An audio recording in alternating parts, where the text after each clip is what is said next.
In war, the first thing to disappear is certainty. The second is calm. And when the two vanish together, even a narrow waterway halfway around the world can start to feel like the center of the planet. That is what happened in the Strait of Hormuz, where the pressure of a widening U.S. Iran confrontation began to move from the battlefield into the bloodstream of the global economy. Reuters reported that by the end of April, the United States was seeking international help to reopen the strait as crude prices surged and shipping through the choke point dropped sharply from normal levels. What had once been routine maritime traffic had turned into a test of force, nerves, and endurance.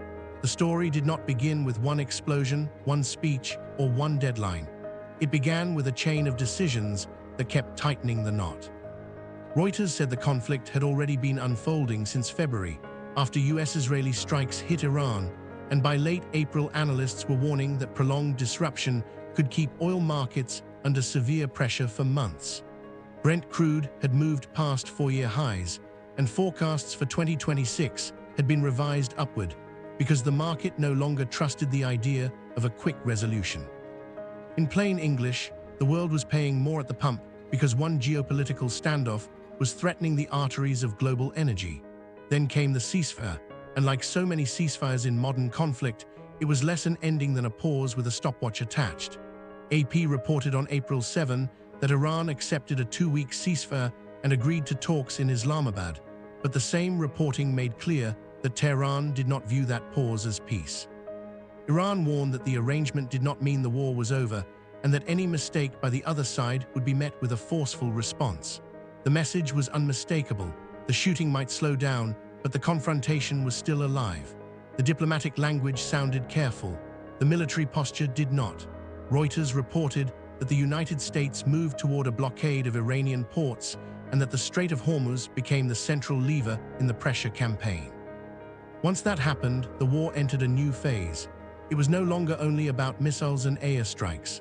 It was about shipping lanes, insurance risk, fuel supply, and the fear that a single escalation could strand tankers, rattle markets, and freeze trade across continents. And once the pressure shifted to the sea, it hit the world economy with brutal speed. Reuters reported on April 29 and 30 that oil prices were spiking, U.S. efforts to reopen the strait were intensifying, and analysts were warning that prolonged disruption could keep markets tight well into the future. The picture was not subtle. When the Strait of Hormuz slowed, the cost of energy climbed, and when energy climbed, everything downstream became more expensive too.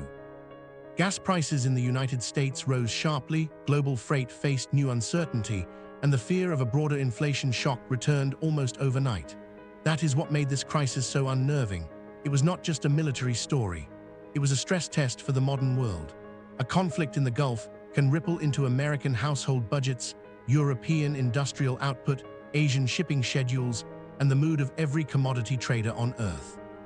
Reuters reporting made that plain. Oil prices had surged to levels not seen in years, and the market was reacting not just to what had already happened, but to the possibility that the next phase could be worse. In conflicts like this, fear is not a side effect. Fear is a weapon. The ceasefire itself became part of the problem. AP reported on April 21 that President Trump said the United States would extend the ceasefire at Pakistan's request, while broader negotiations continued. Yet the same coverage showed how fragile the arrangement remained because attacks on ships in the Strait of Hormuz was still complicating any serious diplomatic breakthrough. That is the cruel logic of this kind of war. One hand reaches for a deal, while the other keeps the pressure on the choke point.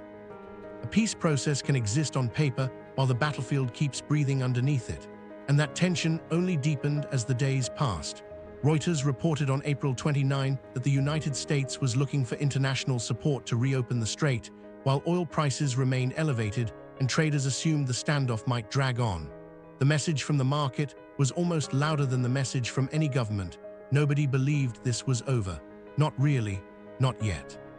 When a trade route that normally handles a massive share of the world's oil is suddenly reduced to a political bargaining chip, every shipment becomes a decision, every delay becomes a signal, and every rumor becomes dangerous.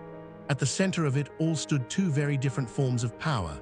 On one side, the United States had aircraft, naval force, sanctions, and the ability to coordinate international pressure. On the other side, Iran had geography, resilience, and the ability to make the Strait of Hormuz feel unsafe enough to shake the entire energy system. Reuters reporting showed that the contest was not just military, but strategic. Washington wanted to force concessions. Tehran wanted to prove it could survive pressure and still control the tempo of events. That is why this conflict mattered far beyond the Middle East. It was a battle over who could define the next move in a world that runs on oil, credibility, and speed. There was also the political question, the one that sits behind every modern crisis. How long can a leader keep applying pressure before the pressure itself becomes the story? Reuters reported that analysts were already discussing whether the Trump administration would extend the blockade or argue that the ceasefire changed the timeline. Either way, the result was the same. The conflict had stopped being about one dramatic announcement and become a rolling test of endurance. Every hour without a breakthrough increased the risk of a mistake, and every mistake risked dragging more countries, more vessels, and more markets into the storm. That is why the Strait of Hormuz matters so much. It is not just a line on a map. It is a hinge point for the global economy, a place where military force, diplomacy, and commerce collide in real time. And when that hinge starts to grind, the sound is heard everywhere. Fuel gets more expensive, shipping gets slower, governments get nervous, investors get cautious, families feel it at the gas station and the grocery store. That is the real power of a choke point. It turns geography into leverage. So the question is no longer whether the war is serious. It is whether the world can prevent a regional confrontation from becoming a global economic shock. Reuters and AP both showed the same basic truth from different angles. The ceasefire is fragile, the blockade is still in force, the strait remains under pressure, and the market believes the danger is far from finished. In other words, this is not a story about a single battle. It is a story about a crisis that keeps reinventing itself, one deadline at a time, one shipment at a time, one decision at a time. And as long as the Strait of Hormuz stays in the crosshairs, the whole world has a reason to keep watching.